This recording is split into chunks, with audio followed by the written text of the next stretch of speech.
So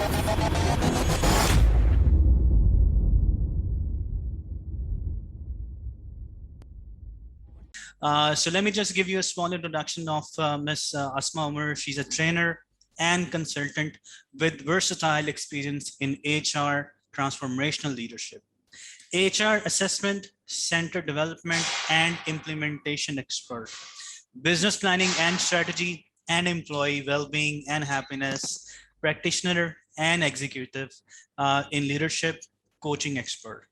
Her rich and diverse exposure to leadership positions across culture and geographies has given enough depth to bring transformation is business.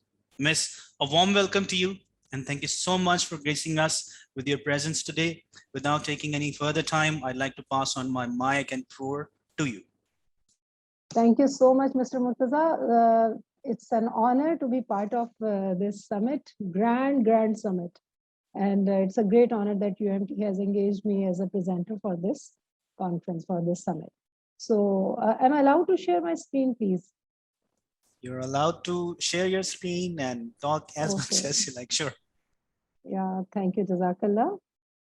Okay, before I start, I would like to introduce myself. Okay. Before I start, dear participants, I welcome you all for this session. This is a dire need of today's era, that is corporate well-being and soulful leadership. It's the topic that is close to my heart. And well, I would like to introduce myself as Mr. Murtaza has, he just introduced me, just a minute. Oh yeah. He just introduced me well, but I would like to brief a bit of that. I'm a corporate trainer and organizational psychologist, and I have around 18 years of experience working with different industries, different organizations. So currently, I'm the CEO of Strategy, and being an organizational psychologist working on different assignments, like running assessment centers, like conducting soft skill training programs, functional skills training programs. So today we are going to talk about, today we are going to talk about corporate well-being and soulful leadership. And today the agenda, I have been given just 35 minutes to talk on this topic, whereas this topic is quite in length, which may take maybe 1 day, 2 days, or maybe 3 days, because it's a very lengthy topic to talk about. But I'll try my level best to cover this topic in 30-35 minutes, so that other presenters will be given an opportunity to start their presentation on their time. So listen, today our agenda is why the soulful leadership, why the well-being, why the corporate well-being, and what the options of what it might look like, and what are the ways to implement the well-being. So it is important to know what actually well-being means. So I believe that it is not an interactive session and it's me only to present. So I would, it's a question to you all to think about what actually well-being means to you. So, and I reached to one conclusion that there is no one consensus around a single definition of well-being. And there is a general agreement that at minimum, well-being includes the presence of positive emotions and moods like contentment, like happiness, and the absence of negative emotions like stress, depression, anxiety. So I would say that well-being has different meanings to different persons. And in simple terms, I would like to say that well-being can be described as judging life positively and feeling good at heart. So it's your life, whatever you want to feel, the way you want to feel is your well-being. It means that well-being varies from person to person. In this picture, you can see very well that every person has their own well-being. If somebody is crying, it's their level of well-being. If somebody is smiling, it's their level of well-being. So it varies from person to person. Now, we should come to know that what are the most important dimensions of well-being. Once we'll come to know, then we would be able to realize, okay, how can I segregate well-being into different dimensions? So there are 8 number of dimensions of well-being. And these 8 dimensions are emotional well-being, it is financial well-being, it is social well-being, occupational well-being, spiritual well-being, intellectual well-being, environmental well-being, and physical well-being. So I think all these dimensions are important, and the level of satisfaction varies from dimension to dimension and person to person, because for some people emotional well-being is very important. It varies from person to person, personality to personality. Some people are very sensitive, and they, for them, relationships are far more important, so they focus more on emotional well-being. Similarly, some people are prone to make money all the time. They talk about business, they talk about making money, so they make connections only to make money. So for them, financial well-being is important. Okay, so there are personalities who are extrovert. They love to meet people. They feel like breathing, the breathing is, they feel like in life when they meet people. And they are, most of the time, they are extrovert personalities. And they build in social connections. They meet people, they network with people, they lobby with people, and then they feel happy, That is why for them, it is important to have social well-being. Okay. So when it comes to occupational well-being is like what kind of occupation you have. Are you a doctor? Are you an engineer? Are you a software engineer? Or whatever your profession is, you are on daily basis, you are investing on it by learning, by experiencing, by connecting with the same line of people. So this is occupational well-being. When you are well connected, related to your occupation, you feel satisfied and your well-being go enhanced day by day, day by day. Okay. Now, spiritual well-being, this is a very important thing. It is very deep aspect of well-being, where it's a connectivity with your inner self and to the spiritual world of yourself. And it again, every single person in this world has their own level of spiritual well-being, regardless they are Muslims, regardless they are non-Muslims, but they do possess spiritual aspect in their lives, and the level of well-being depends upon how closely they give it the importance. Now coming to the intellectual well-being, okay, people who are book lovers, who wants to study, who wants to explore the world, who want to explore the people in the world, they are very intellectual and they always look for something new to explore. Those people are, focusing on intellectual dimension of their well-being, and then it gives them happiness. It gives them wealth of happiness. And then environmental, if some people are prone to environmental screening, like they want to keep the environmental clean. They don't want to throw the garbage here and there. They want to lift up the bad things in the environment, and they even not even by any physical thing, they may talk very nicely to other people and keep the environment positive. If there is some negativity, and they talk about some positivity, and this is all about environment. So if they do something for the welfare of the environment, that is called environmental, and that is called environment well-being. So they focus on environment, how they can make it healthy and rich and pollution free. And then coming back to the last dimension of well-being is physical well-being. People who really want to focus on their physical health, they are very conscious about the nutrition they are taking, the diet they are taking, and if they are doing some exercise, some walk, morning walk, or any such exercise, they are very much conscious about their physical health, and they focus a lot on that. It means that they are happy when they focus on the well-being of regarding physical dimension.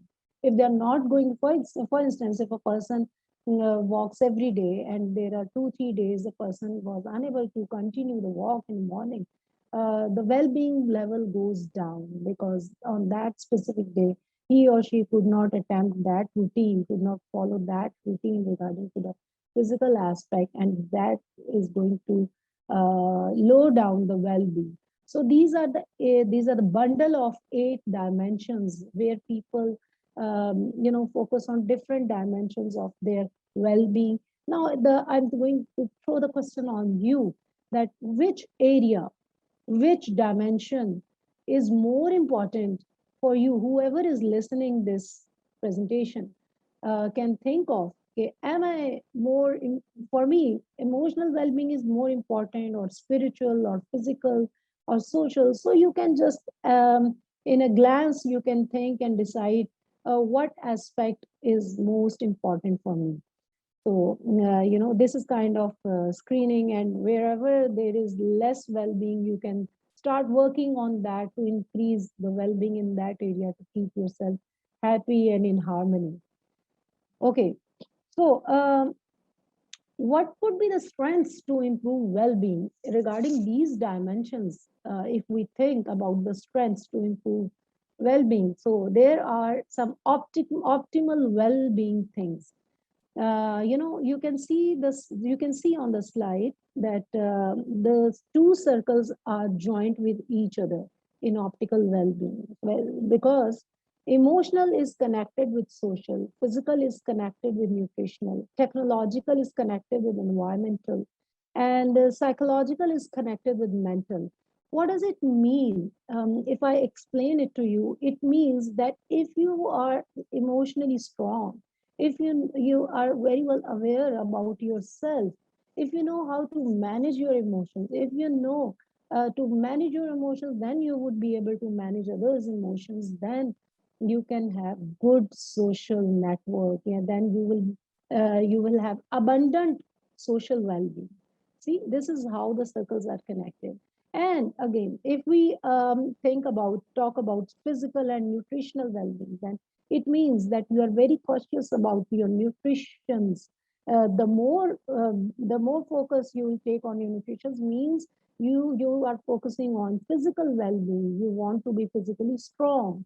That is why it is interconnected. Similarly, if you go on the left side, the psychological with mental, if you are psychologically strong, if you know how to manage the stress, if you know how to manage the pressure in an organization, then you know how to take the mental stuff involved in that, how to take certain decisions mentally, consciously, carefully.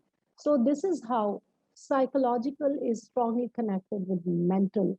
And when we talk about the technological means that you are going to be aware of the today's technology, regardless it is software, about different softwares, about the use of technology, the digitalization, then you are going to be open to the environment, and then your well-being will be satisfied.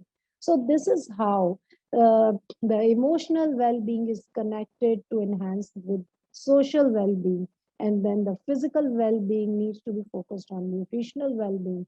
Similarly, the technological well-being is strongly connected with the environment where you feel satisfied. And finally, the most important thing is psychological well-being, which helps you taking the right decisions at the right time, the right time, and keeps your minds and heart and soul connected with each other, and be at peace and having smiles all the time.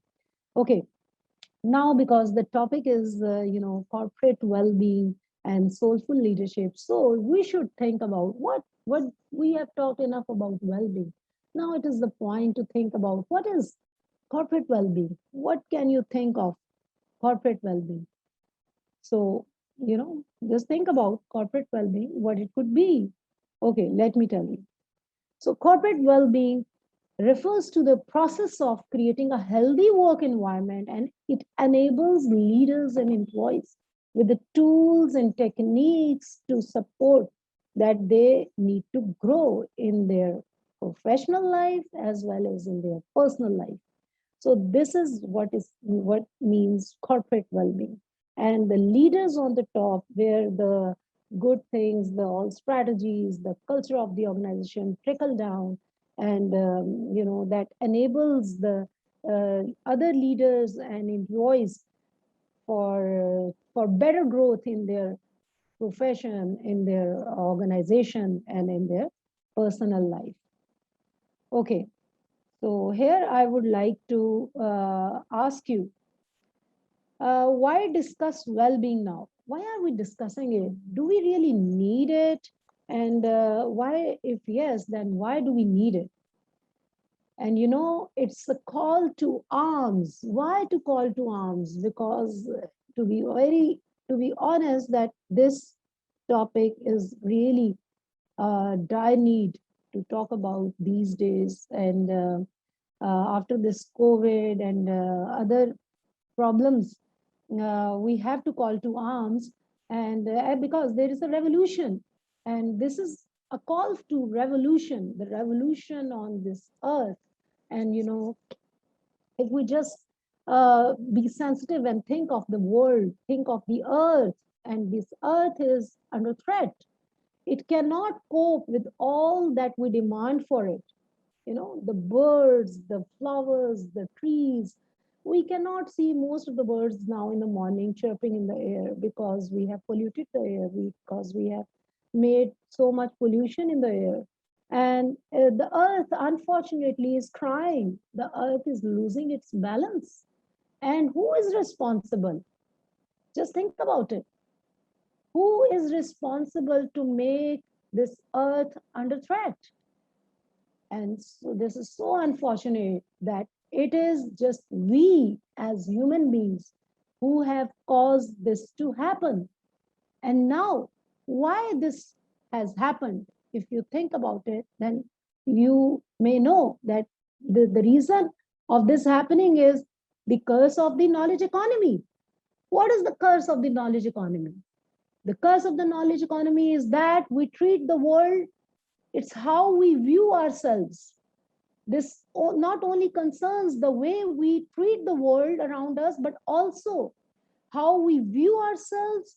All of the problems of the world are a result of us becoming detached from the most important basic principle. And that basic principle is HARMONY.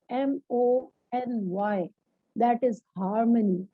You know, we are lacking this principle of life, and we are detached from the law of harmony, the principle of harmony. And furthermore, the knowledge economy has created a crisis perception. See, it has created a crisis perception. It is not just what we are doing to ourselves and the world that is in the problem. The biggest problem is the way we see the world. The biggest problem is the way we see the world. We are all at danger. Unfortunately, we are all at danger because we are disconnected. We are disconnected emotionally, spiritually, physically, occupationally. All those 8 dimensions which I just talked about, we are disconnected.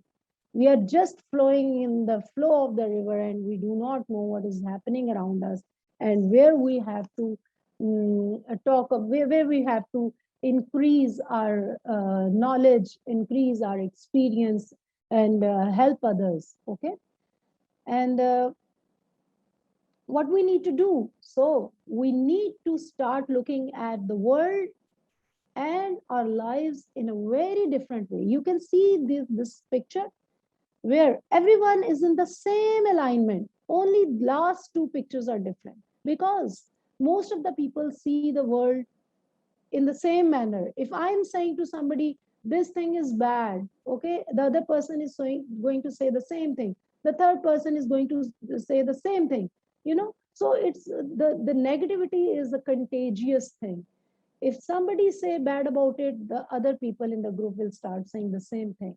So what we need to focus on, we need to focus on the change of the perceptions. And then we can see the world in a different, very different manner. Okay, now let's talk about industrialization. Industrialization, what has it done? It has ignored nature, rhythms, and harmony.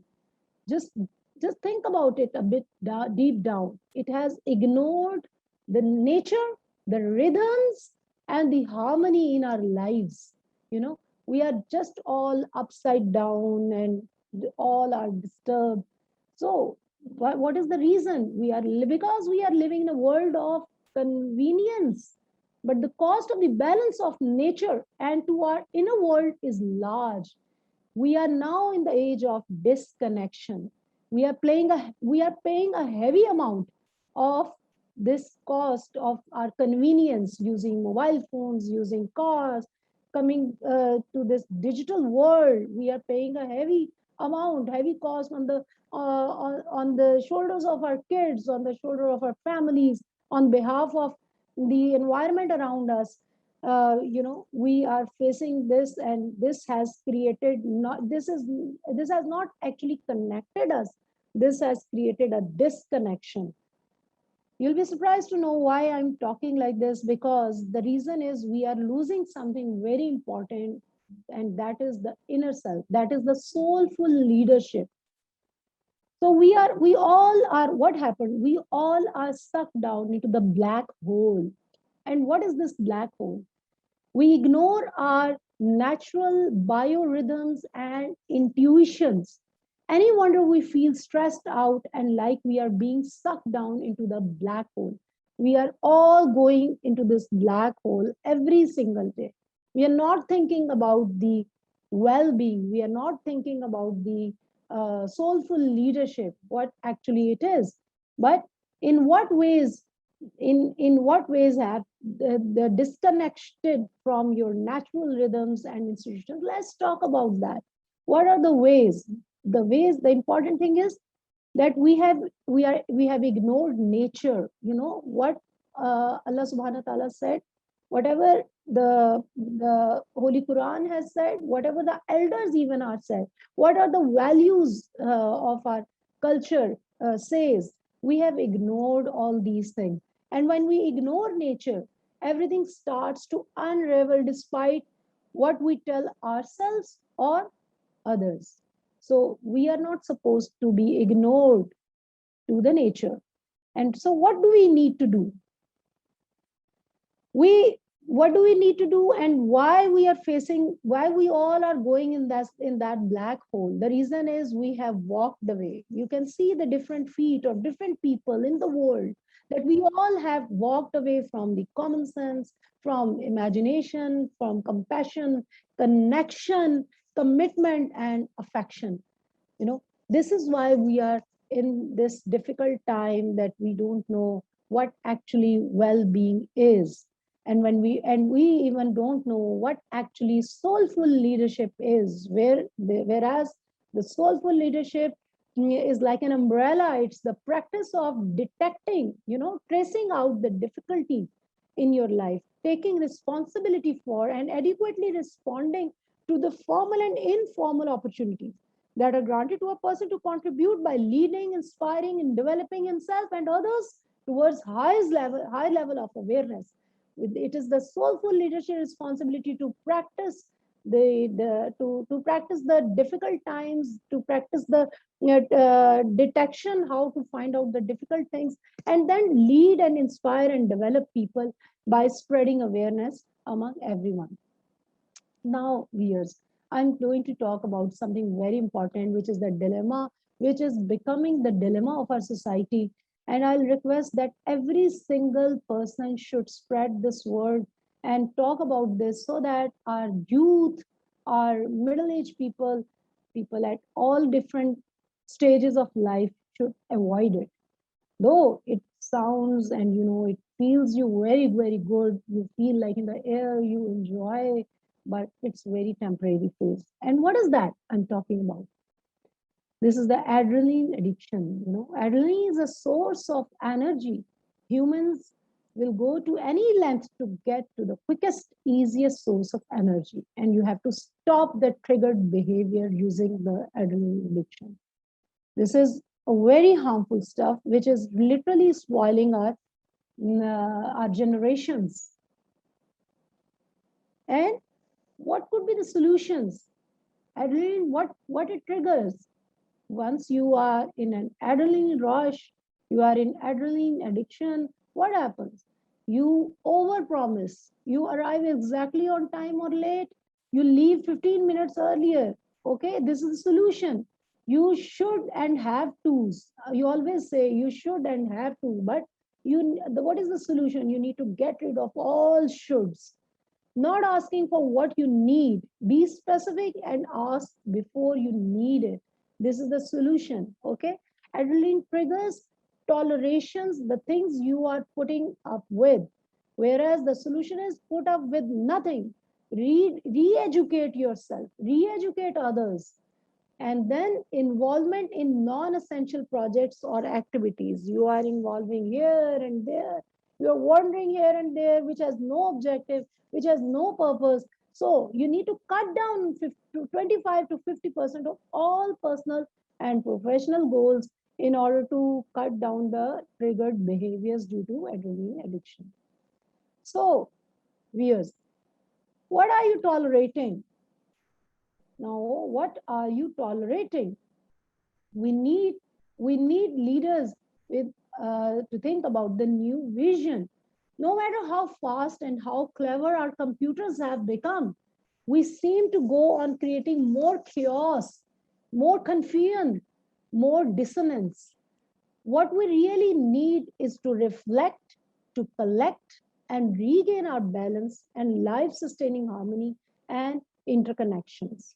We need to regain our consciousness and soul. Then this is how we can be called a soulful leader. So, what Gandhi says about happiness? He said, happiness is when what you think, what you say, and what you do are in harmony. Then you are happy, right? So sometimes our intense focus to improve our one part of our life can actually be detrimental to our overall well-being. It is at the stake of something. We spend an excessive amount of time and energy on our jobs at the expense of our relationships. What happens then? Our emotional well-being gets hurt. Once our emotional well-being hurts, our family gets disturbed. Once your family at a personal life gets disturbed, you won't be able to perform well at the workplace, and the organizations won't become more effective this way.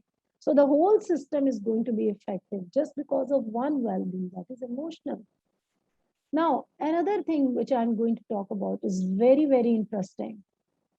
I'm not going to take much of your time, but just 10 minutes more.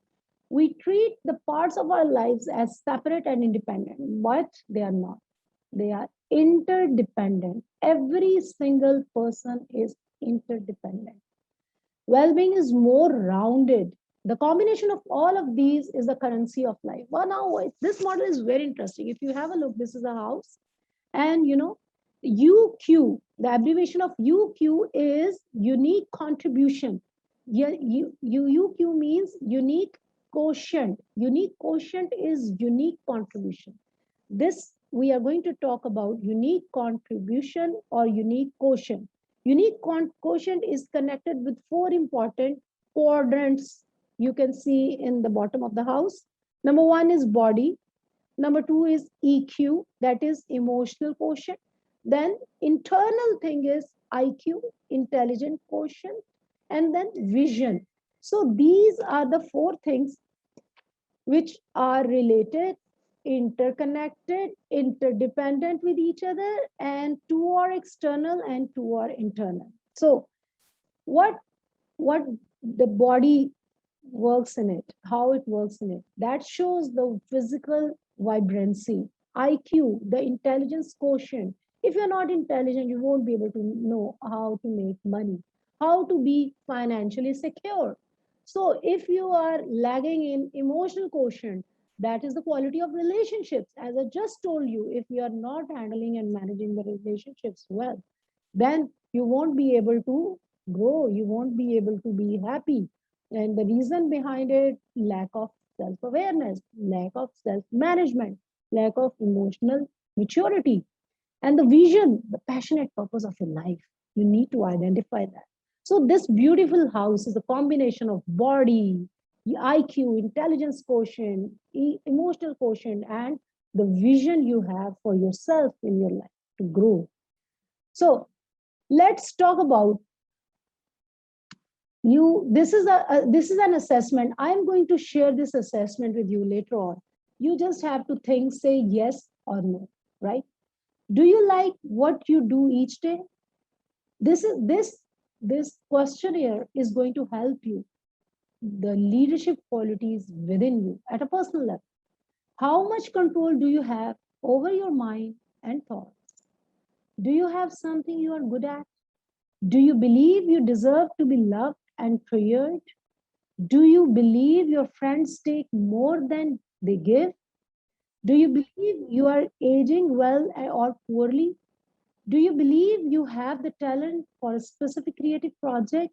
Do you believe your family is a burden or an asset to your happiness?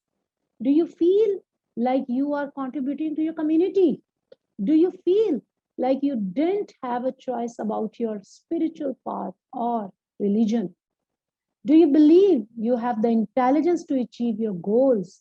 Do you believe you have enough adventure in your life? So if you're going to answer yes, then the more the yes, the number is there. It means the level of personal leadership is more as compared to the number which is less if there is no. So you can have your self-assessment. Now, it's time to upgrade your well-being. But the question is, how? How can we upgrade your well-being? You may be thinking that Asma talked about corporate leadership, Asma talked about different dimensions of well-being, Asma talked about different levels of well-being and other things in this presentation, but she hasn't told us how can we upgrade our well-being. So I'm going to share only 3 important rules to upgrade your well-being. That is, identify your drainers and drainers. What drains you, just leave it. What gains, what where you gains, just start working on it, start building on it, start strengthening on it. And what drains you, just start getting rid of it. But before doing that, you have to identify what are your gainers and what are your drainers. And then know yourself, personal leadership evaluation. And finally, please avoid the adrenaline addiction. It is a very short term and it is going to create more anxiety, more depression, stress all the time, keeping your mind upset and frustrated. It has no end at all. So, this is all about my presentation. If there are question answers, I welcome. Thank you very much. I believe I finished on time. Wonderful, wonderful. What an amazing session. Very well said. Negativity is contagious. And I believe we need more people like you in our corporate sector who can add soul and soulfulness and sensitivity because I believe sometimes it gets very dry and the daily routine really kills our wellness and spiritual health as well. We had multiple questions from our online session. I'll just ask you a few of them. Yeah, please. Okay. Well-being may have different meanings, but how can a teacher interact, much less interact with students or colleagues online? Can you please mention a few key points in this regard? Okay, should I answer one by one, right, Mr. Mustafa? Sure, sure. So in order to rephrase your question, according to my comprehension, you are saying the person is asking that how can we create less communication online? Is it like that? Actually, this question is also not clear to me. Let me read out some other question to you. Yeah, please do that. Okay, so Ms. Asma, you have been a great motivator and advocate for leadership techniques via online modes. So can you give us an example that the new generation workplace is lacking in regards of leadership that today's employers require? Okay, very good answer, Ji. Thank you very much. It's quite relevant to my today's talk. And thank you for the words of appreciation you uttered for me. And I would like to add that I'm not only a motivator, I'm a practitioner. And I make the organizations, the students, the youth about becoming, possessing leadership qualities. So as far as your question is concerned, I totally agree with you that our youth is lagging and lacking in leadership qualities. So what is the answer? The employees are upset, because students, this age group is lagging behind the leadership qualities. The important thing is, first you look at yourself. The employers need to look at themselves. Do they really have the leadership qualities? Do they come on time? And do they leave on time? If they, as leaders, are not coming on time in the office and they expect their staff, their employees to be on time, then to be honest, it's not possible. You have to practice first, and you have to be a role model first before you expect or you demand from others to be on time. This is just an example. On the other hand, yes, we can work. We can work a lot on this area by by having different refreshes in the organizations. We can have 2 hours, 3 hours, fortnightly, monthly refreshers on leadership. We can give them some assignments where they have to be marked on the assignments, and then they will be rewarded as the month of the employee. Or you can say kind of any tangible or intangible motivation can be connected with the marks they gain on the basis of learning and practicing the leadership qualities taught by the employer of that organization. But it needs to be designed. Thank you. Very well said. And as you said that, yes, leaders has to set examples and lead by examples. If they're expecting their employees to come on time, they have to come on time as well. So I wish I could talk to you even more, and this session could continue, but we will have another sessions, and I'll invite you to visit our campus sometime and give your motivational speaks and words to my team as well. We'll be very happy to have you anytime that you can. Having Thank you said very that, much, Mr. Murtaza. Bahut shukriya, Jazakallah. I could see the shine in your eyes when you were absorbing the concepts I was talking about. I could see the touch you felt when I was talking about different important concepts. Thank you very much. I hope the audience has enjoyed a lot. Indeed, I'm touched, and thank you so much for gracing this event with your presence.